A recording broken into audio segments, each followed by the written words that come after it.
निस्क्यो निस्क्यो निस्क्यो हाम्रो पनि बारीमा अब चट्ट लाएर निस्क्यो साग निक्लियो पुरै यो हालको साग निक्लियो चौडा मार्फा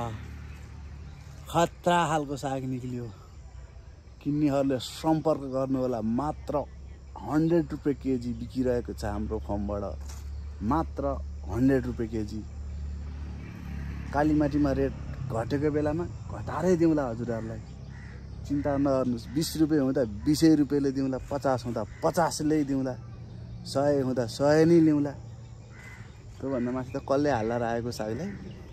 हामी भयो त त्यो भन्दा माथि किनेर खान गाह्रो मान्थ्यौँ आफ्नो मात्रै भएर भएन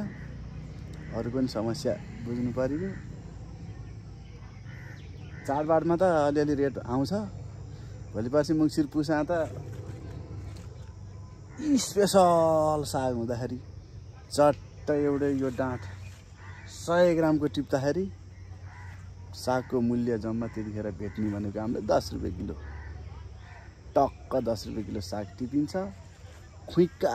खुइ बेचिन्छ ल र बिके बिक्छ नबिचे हालिन्छ गुन्द्रुक अब गुन्द्रुक त कसले लान्छ गुन्द्रुक लानेले सम्पर्क गर्नु होला गुन्द्रुक लाने मान्छेको कन्ट्याक्टै छैन हामीसँग गुन्द्रुक लानेले टक्क लाएर सम्पर्क गर्नु होला अहिलेको लागि साग हेर्नुस् यस्तो स्पेशल साग छ कि त्यस्तो स्पेशल छ साग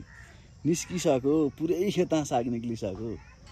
स्पेशल छ साग पनि हेलो गाइज आजलाई यति नै गरौँ अब अर्को दिन हेर्नु होला साग कस्तो हुन्छ यसको अपडेट म लिएर आइरहन्छु फाइनली साथी हो गुड बाई।